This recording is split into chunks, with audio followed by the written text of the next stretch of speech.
नमस्कार, मी Shivani. Pune prime top 10 मध्ये आपलं स्वागत. मावळचे भाजपचे नेते आणि माजी मंत्री बाळा भेगडे यांनी अजित पवार यांच्या राष्ट्रवादीचे आमदार सुनील शेळके यांना विधानसभेच्या निवडणुकीसाठी आत्तापासूनच विरोध करण्यास सुरुवात केली आहे. मावळमध्ये नुकत्याच झालेल्या भाजपच्या एका कार्यक्रमात सुनील शेळके यांचा प्रचार न करण्याचा ठराव मंजूर केला.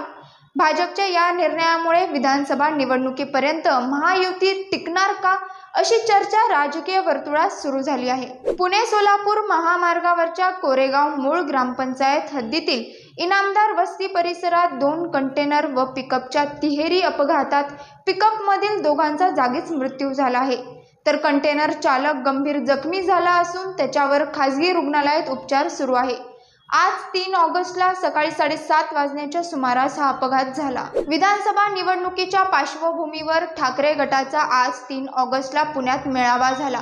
यावेळी पक्षप्रमुख उद्धव बाळासाहेब ठाकरे यांनी पदाधिकारी आणि कार्यकर्त्यांना संबोधित करताना उपमुख्यमंत्री देवेंद्र फडणवीस यांच्यावर पुन्हा एकदा हल्लाबोल केला. मी कोणत्याही ढेकणाला आव्हान देत नाही, तुमची तेवढी कुवत नाही, अशी बोचरी टीका उद्धव ठाकरे यांनी देवेंद्र फडणवीस यांच्यावर केली. हवेली तालुक्यातील थेऊर येथील शेतकऱ्याच्या मुलीने महाराष्ट्र लोकसेवा आयोगाची परीक्षा पहिल्याच प्रयत्नात उत्तीर्ण होऊन पोलीस उपनिरीक्षक पदावर गगनभरारी घेतली आहे. गायत्री ज्ञानेश्वर चंद असे पोलीस उपनिरीक्षक पदी निवड झालेल्या मुलीचे नाव आहे. विशेष म्हणजे गायत्री चंद यांनी कोणताही स्पर्धा परीक्षेचा क्लास न लावता घरीच अभ्यास करून लोकसेवा आयोगाच्या परीक्षेत यश मिळवले आहे. पुणे-नाशिक फाटा ते चांडोली या 30 किलोमीटर लांबीच्या 8 पदरी एलिव्हेटेड कॉरिडॉरच्या कामाला केंद्रीय मंत्रिमंडळाने मंजुरी दिली आहे. याबद्दल खासदार अमोल कोल्हे यांनी केंद्रीय वाहतूक मंत्री नितीन गडकरी यांचे आभार व्यक्त केले. यासोबतच एलिव्हेटेड कॉरिडॉर झाल्यानंतर चाकणसह या महामार्गावरील वाहतूक कोंडीतून नागरिकांची सुटका होणार याचे विशेष समाधान आहे, अशी प्रतिक्रिया खासदार अमोल कोल्हे यांनी दिली आहे. मुसळधार पावसामुळे रायगड पुणे जिल्ह्याला जोडणारा ताम्हिणी घाट खचला आहे. ताम्हिणी घाट खचल्यामुळे त्याच्या दुरुस्तीसाठी 5 ऑगस्ट सकाळी 8 वाजेपर्यंत येथील वाहतूक बंद करण्यात आली आहे. पुणे जिल्हाधिकारी यांनी याबाबत सूचना जाहीर केली आहे. पिंपरी चिंचवडच्या बोपखेलमध्ये 3.5 वर्षीय गिरिजा शिंदे या चिमुकलीचा अंगावर पडून मृत्यू झाला होता. या प्रकरणी आज 3 ऑगस्टला वृंदावन सोसायटीच्या मालकांवर गुन्हा दाखल करण्यात आला आहे.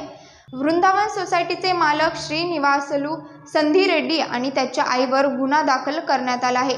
सोसायटीच्या लोखंडी गेटला स्टॉपर नसल्याने निष्काळजीपणा केल्याचा ठपका ठेवत त्यांच्यावर गुन्हा दाखल करण्यात आला आहे. IAS ची उमेदवारी रद्द केलेली प्रशिक्षणार्थी अधिकारी पूजा खेडकर यांची आई मनोरमा खेडकर यांचा जामीन अर्ज न्यायालयाने शुक्रवारी 2 ऑगस्टला मंजूर केला.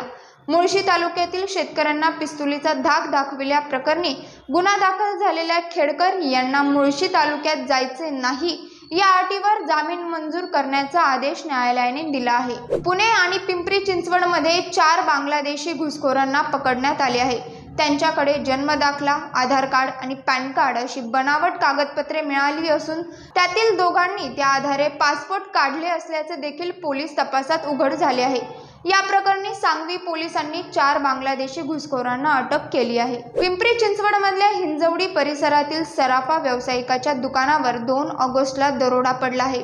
लक्ष्मी चौक येथील सराफा व्यावसायिकाला बंदुकीचा धाक दाखवून दरोडेखोरांनी सराफा दुकान लुटलं. ही घटना CCTV कॅमेऱ्यामध्ये कैद झाली असून व्यापाऱ्यांमध्ये भीतीचे वातावरण निर्माण झाले आहे. हिंजवडी पोलीस सध्या या दरोडेखोरांचा युद्धपातळीवर शोध घेत आहेत. पाहत रहा पुणे प्राइम न्यूज. धन्यवाद.